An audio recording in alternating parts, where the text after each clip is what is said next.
Ejercicio 9. Predice la geometría de las siguientes moléculas tendiendo a la polaridad. Apartado A, la molécula de agua es polar. Bien. Entonces, ¿cómo se haría este? Ponemos 9A. Me dicen que la molécula de agua es polar. Entonces, yo podría pensar, bueno, pongo el átomo de oxígeno por aquí, el hidrógeno a este lado y el hidrógeno a la derecha. Esa sería la idea. Y pensar que es una molécula lineal, con forma lineal, de línea recta. Pero claro, eso implicaría que el enlace hidrógeno-oxígeno sabemos que está polarizado, tendríamos un momento dipolar que sería esta flecha para acá, hacia la derecha, mientras que aquí tendríamos otro vector exactamente igual, pero de sentido opuesto. Entonces, estos dos vectores o flechas verdes, si las sumamos, la suma sería cero. El momento dipolar mu sería cero si la molécula tuviera geometría lineal. Luego, no puede ser lineal. Además, en la teoría, sabemos, porque lo hemos visto, que la geometría que tiene es angular, es decir, tenemos un átomo de oxígeno en el centro y luego los átomos de hidrógeno formando un angulito. De manera que los vectores en momento dipolar de cada uno de los enlaces serían así y la suma ya no es cero. Hay un momento dipolar resultante que no es cero y entonces ya sí es la molécula polar. Luego, esta es la manera de razonar la geometría que tiene. La geometría que tiene que es angular. Porque es una especie de ángulo en lugar de una línea recta. Una línea recta no, una forma de ángulo o angular sí. Eso es el apartado A. El apartado B. ¿Qué molécula es la que me piden ahora? Dice, la molécula de dióxido de carbono o doble enlace carbono, doble enlace oxígeno es apolar. Si esta molécula es apolar, y tendríamos carbono, doble enlace, oxígeno. Fijaros que no está puesta la configuración o la estructura de Lewis, porque para que esté la estructura de Lewis faltarían aquí estos dos pares de electrones. Pero a mí lo que me interesa para el tema de la polaridad o no polaridad en este caso, que es una molécula apolar, es el tema de la geometría, la forma geométrica que tiene. Entonces, un carbono aquí, doble enlace oxígeno. Como los enlaces carbono-oxígeno son iguales, los dos que tenemos, tanto este como este otro de aquí, son los mismos átomos, carbono-oxígeno, carbono-oxígeno. ¿Cómo serán los momentos dipolares? De los dos elementos químicos, el más electronegativo es el oxígeno. Luego habrá un momento dipolar en este enlace carbono-oxígeno hacia la izquierda y habrá otro exactamente igual, pero de sentido hacia la derecha, con lo cual estas dos flechas, que son vectores, momentos dipolares, si las sumamos, la suma es cero siempre y cuando la geometría sea lineal. Si hiciéramos lo mismo que hemos hecho con el agua, que es considerar que tuviera una geometría angular, ¿qué ocurriría? Que tendríamos los vectores a sumar serían así, estarían distribuidos espacialmente de esta manera y la suma tendría una componente o una resultante hacia abajo. Entonces, en este caso, el momento dipolar no sería cero si la forma fuera angular. Entonces, angular no es lineal, a diferencia del agua, que sí es angular, ¿vale? Eso es la actividad 9. La actividad 10.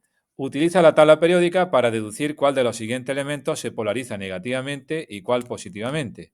Oxígeno o cloro.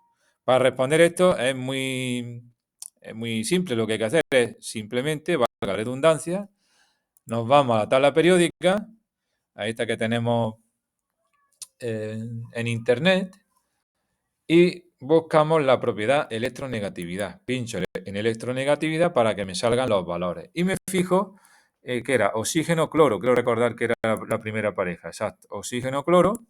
Resulta que en el oxígeno-cloro el que tiene más electronegatividad es el oxígeno, 3,44. Pues ese tendrá la zona de carga negativa o lo que me preguntan.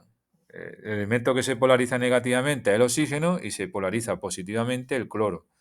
¿Quién se polariza negativamente? El que tenga la mayor electronegatividad de los dos. De la pareja yodo-cloro, ¿quién se polariza negativamente? yodo-cloro hemos dicho, pues el cloro que tiene más electronegatividad ya que sube dentro de un grupo, ¿vale?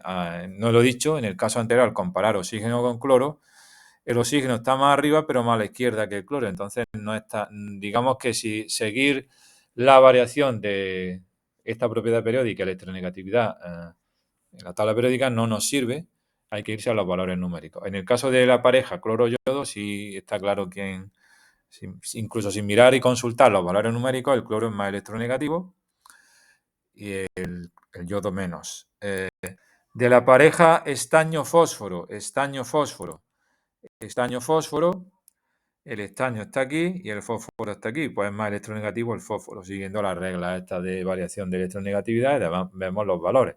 2,19 para el fósforo, 1,96 para el estaño. ¿Y qué otra pareja tenemos? El azufre-silicio. Azufre-silicio, el azufre lo tenemos aquí, el silicio aquí, estamos en un mismo periodo y dentro de un mismo periodo aumenta la electronegatividad hacia la derecha, por lo tanto el azufre es más electronegativo que el silicio y por lo tanto queda polarizado negativamente el azufre y positivamente el silicio. Así sería el 10. No he anotado nada porque creo que no es necesario y lo estáis escuchando y viendo y es más que suficiente. Por último, la actividad 11 dice, razona teniendo en cuenta la geometría si son polares o no polares las siguientes moléculas. HCN, geometría lineal. Pues venga, vamos a ir haciéndolo. HCN, ejercicio 11. HCN, el 11. HCN. Este es lineal. Entonces, como es lineal, podemos pensar sabemos que tenemos un triple enlace por aquí, un enlace sencillo por aquí, y que el nitrógeno tiene aquí un par en la estructura de Lewis. Pero a efectos prácticos, si nos vamos a la diferencia de electronegatividad entre los elementos químicos dentro de cada enlace, ¿quién es más electronegativo? ¿El hidrógeno o el carbono? El carbono. Entonces, en este enlace tendríamos un vector momento dipolar hacia la derecha. En el enlace carbono-nitrógeno también hay uno apuntando del carbono al nitrógeno porque es más electronegativo. Fijaros que son dos vectores que apuntan los dos hacia la derecha en el mismo sentido, luego la suma de momentos dipolares no es cero y por lo tanto esta molécula es polar, ¿vale? Es totalmente polar. Bien, el CCl4 tiene una geometría tetraédrica y se parece, entre comillas, al CH4. Lo que hemos hecho es sustituir, si comparamos el CH4 con el CCl4, los átomos de hidrógeno por átomos de cloro.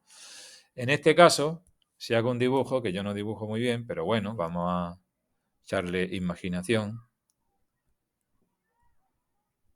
Algo así. El elemento más electronegativo del enlace carbono-cloro siempre es el cloro. Entonces tendríamos 4 vectorcitos, momento dipolar, de cada uno de estos 4 enlaces apuntando de esta manera. La geometría tetraédrica y el hecho de ser los 4 átomos unidos al carbono iguales, cloro, cloro, cloro y cloro, hace que la suma de los momentos dipolares y el momento dipolar de la molécula sea cero, por lo tanto esta es apolar. El tetracloruro de carbono es apolar, igual que el metano CH4.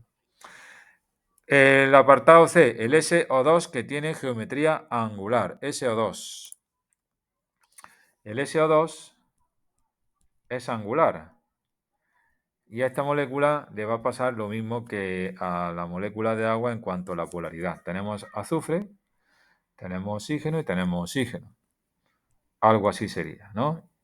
Ahora lo que faltaría aquí es el tema de si hacemos la estructura de Lewis, ¿cómo sería esto? Entonces, teniendo en cuenta una geometría angular, algo así, sin poner átomos ni nada, y teniendo en cuenta que de los dos, ¿quién es más electronegativo? El azufre o el oxígeno. El oxígeno porque está en el mismo grupo y más hacia arriba.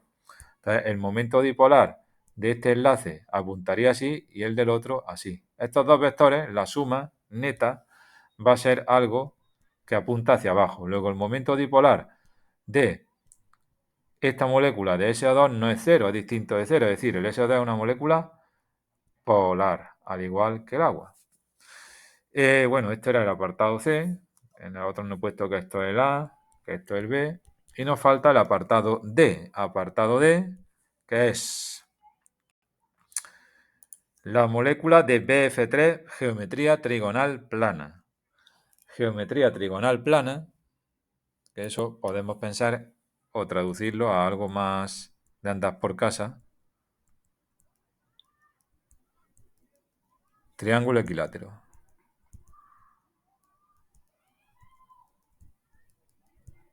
¿No? Un plano de un triángulo equilátero, donde tendríamos el boro unido a 3 átomos de flúor. ¿Vale? Pues resulta que de los dos elementos el más electronegativo es el flúor, por lo tanto tendríamos 3 momentos dipolares, 3 vectores orientados de esta manera. Esos 3 vectores son iguales en módulo, es decir, en longitud.